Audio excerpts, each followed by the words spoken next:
Jeudi, ouverture d'un nouveau vlog. Désolée, j'ai pas lissé. Hein. Je me suis lavé les cheveux, j'ai rien coiffé. Je vous montre Monsieur Boubou. Allez, je vous le montre. C'est un chien qui a couru, ça. Hein, et on est à l'aise.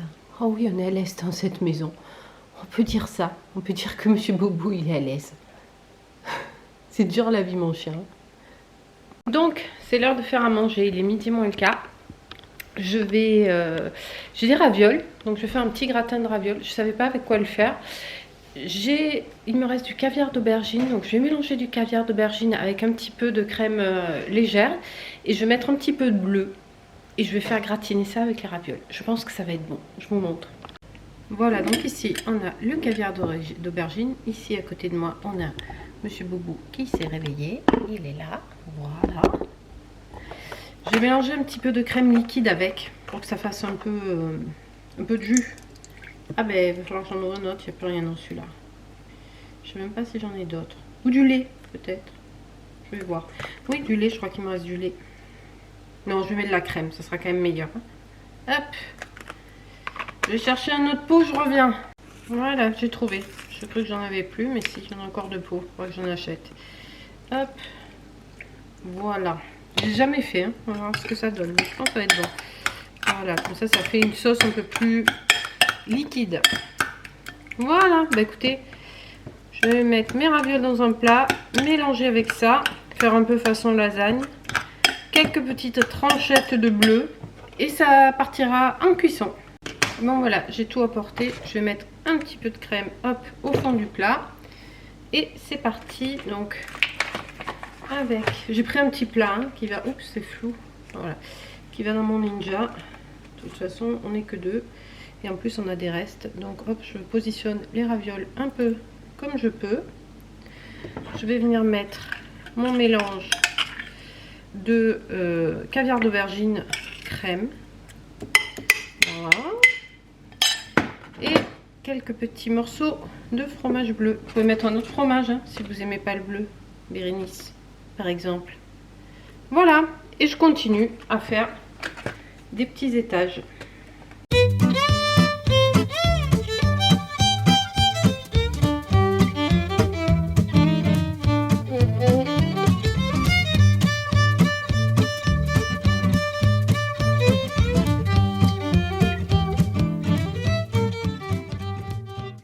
Voilà, donc là j'ai fini mes ingrédients. Je vais remettre un tout petit peu de crème pour qu'il y ait suffisamment de liquide pour que ça soit pas sec. Et elle est légère la crème. Et je vais mettre du comté par-dessus. Hein, parce que le bleu, je sais pas s'il va super bien fondre, il n'est pas très gras. C'est du bleu de chèvre que j'ai. Voilà, bah écoutez, ça va faire un plat gourmand. Regardez, c'est vite fait. C'est fait avec les restes. Et je pense que ça va être bon. Donc ça va partir au four. Je vais le mettre au Ninja, moi. Donc je vais le mettre à 180, je sais pas, une vingtaine de minutes à peu près. Il faut surveiller en fait, hein, vous piquer pour voir. Ça se cuit assez vite, peut-être un quart d'heure, ça suffira. Allez, c'est parti. Et voilà le petit gratin. Ça sent trop bon. Bon, on fait le point cocotte du soir. Alors, cet après-midi, on a ouvert pour que tout le monde se retrouve. Et bien entendu, la Miss Geneviève, elle a attaqué ma petite protégée, la plus petite. Et donc du coup, on a enfermé Geneviève dans l'enclos toute l'après-midi. Et on a laissé les trois autres dehors. Donc les trois autres, il n'y a pas eu de souci. Hein. La Gertrude, elle dit rien. Elle a couiné toute l'après-midi, Geneviève. C'était un enfer. Heureusement, les voisins n'étaient pas là parce qu'elle était vraiment pénible. Et là, on est allé promener le chien, on vient de rentrer, c'est quoi? C'est 6h30, quelque chose comme ça. Ouais, un peu, même pas, 6h15.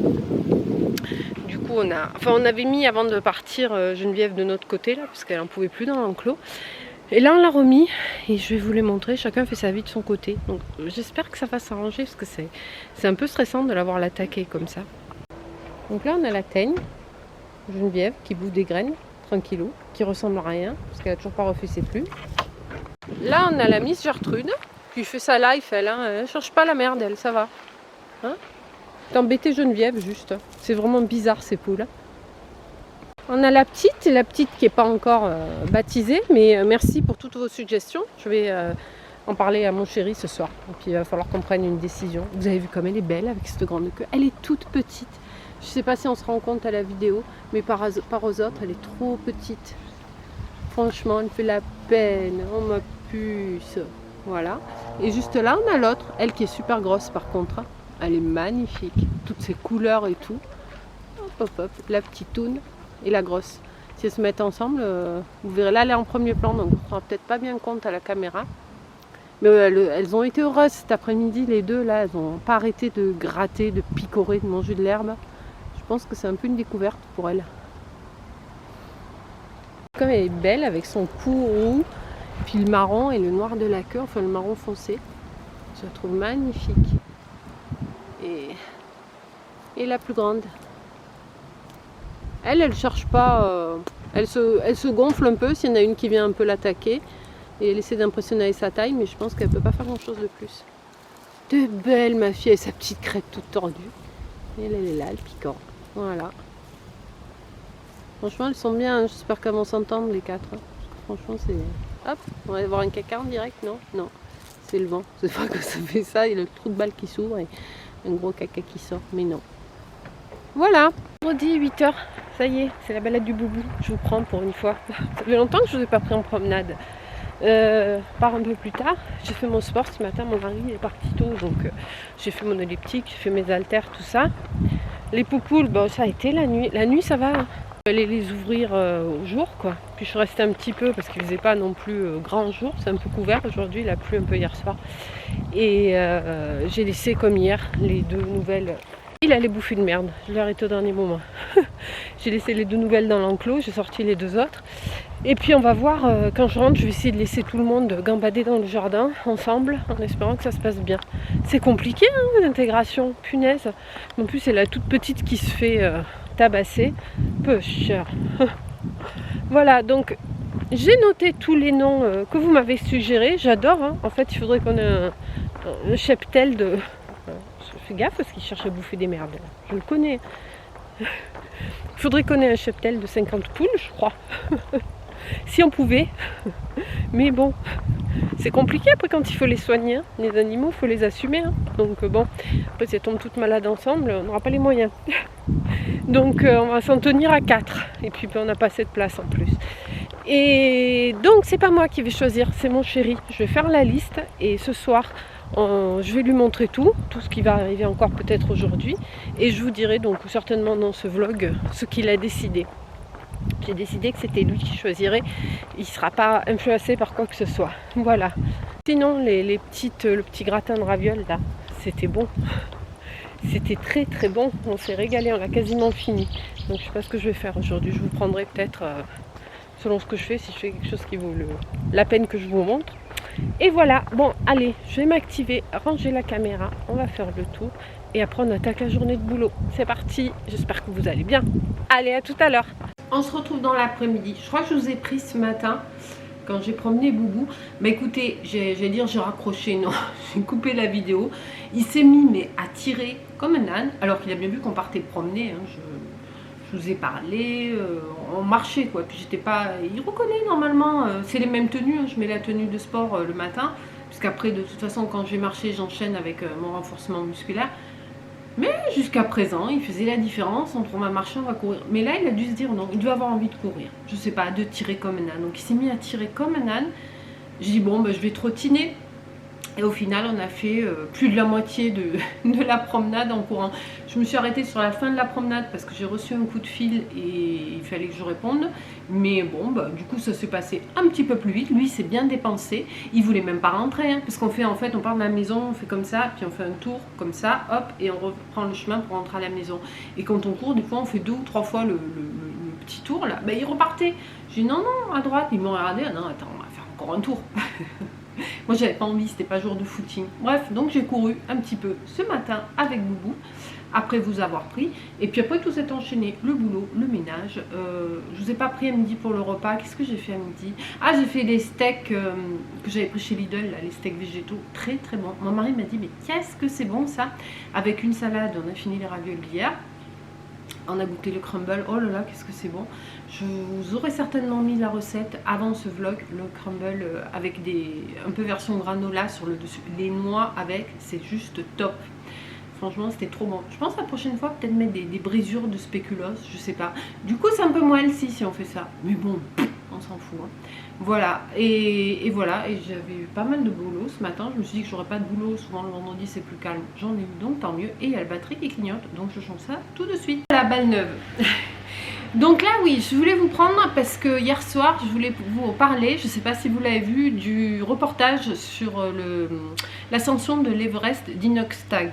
Alors moi, Inoxtag, jusqu'à ce qu'il y ait ce tapage et cette pub autour de son reportage sur Everest, je ne savais même pas qui c'était. Et c'est pas de mon âge, ça doit être pour ça. Et quand il est parti, bah, j'ai eu, je crois, sur Instagram des propositions. Alors, certainement parce qu'on s'intéresse, c'est un sujet qui nous a intéressés pendant longtemps avec mon mari, le Népal, parce que, je vous explique, on avait prévu de partir en voyage de noces au Népal, faire un trek, faire le tour des Annapurna et monter jusqu'au col de Torong qui est à 5006 je crois. Donc on s'était pas mal renseigné, on avait même sélectionné une agence, j'étais en contact et tout. Et puis Monsieur Boubou est arrivé, on s'est entraîné même à faire un peu plus de sport pour être en forme et tout, parce qu'on s'inquiétait justement pour l'altitude, parce que bon, c'est pas l'Everest, mais plus de 5000 mètres, ça commence à piquer, et puis c'est un trek, quoi. C'est le tour des Annapurna, vous marchez tous les jours, c'est assez exigeant, quoi. Et puis, Monsieur Boubou est arrivé. On a adopté Brio. Alors, au départ, on s'était dit, on n'avait pas vu ça comme un frein à notre voyage, parce que le chien que j'avais avant, j'avais aucun souci à le faire garder, soit par ma famille, soit on avait des nounous. Moi, je l'ai fait nounou pour chien avant qu'on ait Brio. Voilà, il y a des gens qui gardent chez eux les chiens, voilà, mais Brio c'est juste pas possible. Il va y avoir un accident, quelqu'un qui ne sait pas le gérer. Alors peut-être après qu'il se comporterait différemment avec quelqu'un qui ne connaît pas, je sais pas, mais il est tellement, dès qu'il y a quelqu'un de nouveau, il veut le bouffer, je veux dire, il faut... Ah, et la machine qui est prête, je vais l'étendre, je vous reprends, parce que sinon ça va jamais sécher. Me revoilà, c'était vite fait, il n'y avait pas grand chose, il y avait des draps, mais bon, si j'attends après, vu le temps qu'il fait, ça va jamais sécher. Bref, j'étais donc en train de vous dire que faire garder Brio un mode de garde privé, c'est compliqué. Ma maman, il est beaucoup trop puissant, puis il est super puissant aussi. Il tire comme un âne quand ça lui prend, voilà, il n'est pas hyper obéissant. Il est obéissant, mais bon, il est obéissant principalement avec moi, beaucoup moins avec mon mari. Je ne sais pas ce que ça donnera avec quelqu'un qui ne connaît pas, et j'aurais trop peur que la personne ne fasse pas attention, parce que lui, quelqu'un le regarde de travers dans la rue, ou pas de travers, le regard tout court, il est capable de réagir. Des fois il réagit, on ne sait même pas pourquoi. D'autant plus quand il ne fait pas son sport. Quand il fait son sport quotidien, on va dire ça va à Argelès, on a fait moins de sport, il s'est moins dépensé, il était beaucoup plus énervé et beaucoup plus réactif. Donc partir 3 semaines, parce que c'est ce qu'on voulait faire, et le laisser, j'aurais pas été tranquille, quoi. Donc c'est un projet qu'on a remis éventuellement à plus tard, si on est encore en forme pour le faire. Je ne veux pas dire quand Boubou sera plus là, parce que j'arrive pas à me projeter dans un futur sans Boubou, mais je me dis peut-être qu'avec le temps il va se calmer. Ça va déjà un petit peu mieux, donc peut-être qu'en vieillissant il va s'assagir. Voilà, et puis si on le fait, on le fait. Si on le fait pas, on le fait pas. Le bonheur qu'il nous apporte au quotidien vaut bien tous les petits voyages qu'on fait pas. Puis on fait autre chose avec lui, et c'est très bien comme ça. Donc c'était pour vous expliquer comment on en était venu à s'intéresser de près au Népal. Donc on voulait faire le tour des Annapurna, et en faisant diverses recherches, on est tombé sur des expériences de personnes qui ont fait l'Everest.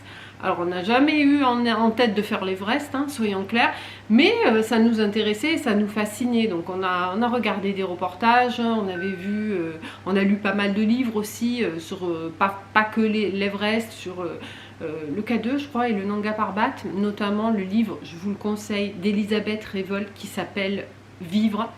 Il est top, c'est sur son expérience de l'ascension qui a mal tourné, hein. Elle était avec un compagnon de montée du Nanga Parbat en hiver, enfin dans des conditions de malade, mais c'est impressionnant ce livre.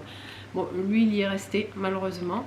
On en avait entendu parler à la télé quand ça s'était produit, où elle a eu du mal a déclenché des secours, hein, forcément, le Nanga Parbat en hiver, il faisait moins 60, il restait 3 nuits dehors sans tente, enfin un truc de malade, un tout petit bout de femme, on se demande comment elle a survécu. Et il y a un autre livre, là c'était sur l'Everest, qui est de Beck Weather, je crois, quelque chose comme ça, qui s'appelle Laissé pour mort sur l'Everest. Alors ça c'est une histoire de malade. Lui, il s'est retrouvé, je ne sais plus en quelle année c'était, entre 2010 et 2020 je crois, où il y a eu une grosse tempête. Ils essayent, Inoxtag l'explique bien dans la vidéo, qu'il n'y a pas beaucoup de fenêtres météo pour gravir l'Everest. Et bon, après la météo ça change aussi, il y a un truc qui est prévu un jour, ça peut changer le lendemain. Et c'est un Américain et qui est monté et qui s'est retrouvé pris dans une tempête. C'est une année où il y a eu beaucoup de morts à cause de cette tempête là. Il n'a même pas pu monter jusqu'au sommet parce qu'il a eu un problème aux yeux. Et donc, enfin bon bref, il y a toute une histoire si vous voulez lire le livre. Il y a un film aussi, je crois que c'est le film Everest, le titre du film qui reprend son histoire. Et comme il a dit Inoxtag dans la vidéo, on croise des cadavres hein, quand on gravit l'Everest parce que c'est impossible de les redescendre. Donc, et donc lui, il a été laissé pour mort dans la tempête. Voilà, les autres l'ont laissé, enfin il y en a plusieurs qui sont restés. Et il est resté et pensait qu'il était mort. Il a fini par se réveiller, redescendre, on ne sait pas comment. Je crois qu'il n'avait plus de gants, bon il a fini, il n'a plus de mains, il n'a plus de nez. Enfin bon, c'est le carnage quoi. Bon bref, tout ça pour vous dire qu'on s'est pas mal renseigné et du coup quand on a entendu parler, c'est pour ça donc je vous disais que j'avais eu des propositions sur Insta, certainement parce qu'on a fait pas mal de recherches sur l'Everest et donc moi j'avais hâte de voir son documentaire et donc on a regardé ça hier soir. Le documentaire il dure 2h30, on l'a mis de bonne heure. Mais bon, on s'est dit, bon, 2h30, on va le regarder en 2 fois. Hein. On va se caler en bas sur la grande télé, on va regarder peut-être 1 heure, 1h15, et puis on regardera la suite demain. Mais écoutez, on s'est mis devant, on est resté scotché, et quand ça s'est terminé, c'était, ah, déjà fini, mais c'est génial. Alors je vais vous dire ce que moi j'en pense. Déjà, ça vaut le coup d'être vu parce que les images sont magnifiques. Ils ont fait un travail de fou. Ils ont filmé, alors j'ai regardé ce matin des infos pour savoir comment ils ont pu prendre ces plans, comment ils ont pu filmer avec des drones. Alors je ne sais pas comment ils ont fait parce que nous le drone qu'on a, alors ils ont des drones certainement un peu mieux que le nôtre, même si le nôtre est pas mal, mais au-dessus de 3000, nous ils commencent à dire je suis trop haut, redescendez-moi. À 8008, quand il s'est filmé au-dessus de l'Everest, c'est-à-dire que le drone il est encore plus haut, c'est un truc de dingue quoi. Et les images sont magnifiques. Ah ben maintenant c'est la pizza qui est cuite, je reviens. Voilà, j'ai remis 5 minutes, elle n'était pas tout à fait cuite. Oui, je vous disais, les images sont d'une qualité et sont vraiment magnifiques. Et j'ai beaucoup aimé la manière dont le documentaire était monté avec des plans très courts. Je trouvais qu'il y avait beaucoup d'émotions et très dynamique. Ça, c'est la première chose. La deuxième chose, c'est super intéressant parce qu'il y a toute une première partie sur son année de préparation, parce qu'il a pris 1 an pour préparer cette ascension. Il n'était pas sportif, il n'était pas du tout... il faisait même pas de randonnée, quoi. Et j'ai trouvé ça incroyable parce que pour nous être intéressés justement au trek, à l'Everest, plus par curiosité et par fascination, quoi, pas pour le faire, mais c'est un truc de malade, quoi. C'est pas à la portée de tout le monde. Et lui, il s'est donné cet objectif et il s'est donné le moyen d'atteindre cet objectif. Alors, il y en a plein qui vont dire oui, mais il a pu y consacrer 1 an. C'est clair, il a eu la chance d'avoir, grâce à sa notoriété, les sponsors, les moyens, être entouré des bonnes personnes et avoir surtout 1 année à consacrer uniquement à sa préparation. C'est ce qu'ils disent dans le reportage, ce qu'il a fait en 1 an, c'est ce que d'autres feront en 5 ans. Certes, il a eu cette chance-là, mais qui est capable de faire ça? Même si on vous donne les moyens, même si vous avez les bonnes personnes autour de vous, vous arrivez du jour au lendemain à changer complètement votre mode de vie, à vivre que pour ça, à faire du sport intense, à être dans la souffrance et dans la douleur, parce que pour y arriver, ben, c'est pas comme ça en claquant du doigt, en faisant un petit tour de vélo et un footing en passant. Moi je trouve ça exceptionnel. Ce gamin, il a 22 ans je crois, changer complètement sa vie du jour au lendemain, changer d'hygiène de vie et se donner à fond pour atteindre son objectif. Mais je trouve ça génial et extraordinaire. Franchement, on a été sciés. Donc ce côté-là, on a beaucoup aimé aussi. Après, il y a beaucoup de critiques sur, oui, la pollution, les embouteillages sur l'Everest, etc. Mais il en parle de ça. Les embouteillages, ils sont dus aussi au fait qu'il y a beaucoup de personnes qui se lancent là-dedans sans être préparées et du coup qui n'avancent pas comme ils devraient avancer et qui créent des embouteillages. On avait vu un reportage quand on regardait donc toutes ces émissions, tout ça, on a eu une autre période où on a regardé plein de trucs comme ça. C'était une femme, une Canadienne, qui est morte en redescendant, qui s'était dit, je vais faire d'origine népalaise, qui s'était dit, je vais gravir l'Everest. Ah, elle y est allée. Bah, elle se préparait, c'était, voilà, elle descendait les étages chez elle, quoi. Elle n'avait jamais fait d'alpinisme de sa vie. Elle courait un peu dans la forêt, voilà. Elle est arrivée là-bas, c'est ce qu'ils disent, les Sherpas lui disent, il y en a des fois, ils ne savent même pas accrocher les crampons, mais ils n'ont rien à faire là, quoi. Il faut avoir une expérience. Alors lui, il n'en avait pas beaucoup, mais il a passé une année entière, on le voit, il a fait pas mal de sommets, avec Mathis Dumas, qui lui a fait faire plein de sommets dans les Alpes, en Suisse, et puis je sais plus où encore, pour se préparer. Il était prêt, il savait, il est devenu alpiniste en un an. Elle n'avait jamais rien fait. Elle est arrivée là-bas. Le problème, c'est qu'elle a mis des heures et des heures pour atteindre le sommet et qu'elle n'a pas pu redescendre. Enfin, elle a commencé à redescendre, mais elle est morte sur le trajet, quoi. Et c'est un petit peu le problème des gens comme ça, quoi. Lui, il s'est donné les moyens. Voilà, il y a beaucoup d'amateurs, entre guillemets, qui se lancent dans des expéditions comme ça, où ils ne devraient pas. Ensuite, j'ai vu pas mal de critiques aussi sur le côté pollution. Alors ça, il le montre aussi. C'est vrai que c'est le camp de base de l'Everest, c'est une poubelle, quoi. Il y a des déchets de partout. Il y a des gens irresponsables qui laissent leurs déchets. Bon, eux, ils ont bien indiqué qu'ils ramenaient tous les déchets, etc. Et donc il y avait les critiques qui disaient oui, mais bon, pour l'environnement, il y est allé en hélicoptère. C'est vrai qu'on le voit partir en hélicoptère. Oh les gars, ceux qui disent ça, vous êtes irréprochables. On peut voir du négatif dans tout. Moi, je sais que j'ai préféré voir le côté positif dans ce reportage. Les gens qui disent ça, est-ce qu'ils trient tous leurs déchets? Est-ce qu'ils ont un comportement irréprochable? Est-ce qu'ils utilisent plutôt la marche ou le vélo que la voiture? Je pense pas. Est-ce qu'ils prennent jamais l'avion? Moi, je pense qu'il y a beaucoup de gens jaloux qui critiquent, hein. Parce qu'en fait, le message qui véhicule à travers ce reportage, alors certes, c'est scénarisé, certes, on voit pas mal les sponsors. D'ailleurs, au début, il mettait inclus une communication commerciale. Je dis, mais pourquoi il met ça? Après, tu comprends, quoi. Air Up, on le sait qu'il a eu des gourdes Air Up, quoi. C'était marqué en gros sur sa combi, il était sans arrêt en train de boire sa gourde Air Up. Les fournisseurs de vêtements, on voit les marques en gros et tout. Mais c'est normal. Je veux dire, c'est avec ça qu'il a pu certainement financer ce projet de dingue, quoi. Donc moi, ça, c'est pas quelque chose qui me choque. Je pense qu'il y a beaucoup de jaloux, en fait, surtout, qui critiquent. Et donc, oui, ce que je vous disais, le message véhiculé à travers ce reportage, c'est donne-toi les moyens, bouge-toi les fesses d'accomplir tes rêves. Fais ce qu'il faut, ne va pas forcément gravir l'Everest, évidemment, mais voilà, si tu as envie de faire quelque chose, ben bouge-toi, c'est possible. Et je trouve que ça, c'est vraiment très cool comme message pour la jeunesse qui le regarde, qui joue aux jeux vidéo, etc. Enfin, moi j'ai beaucoup aimé. Dites-moi ce que vous en pensez, si vous l'avez regardé, ce que vous en avez pensé. Mais j'ai pas de critique à faire, moi, sur ce truc. J'ai vu que du positif et j'ai découvert un personnage, voilà. Bah, écoutez, je crois que c'est tout ce que j'avais à vous dire. Donc je pense que je vais clôturer la vidéo ici. Je pense qu'elle va pas être très longue.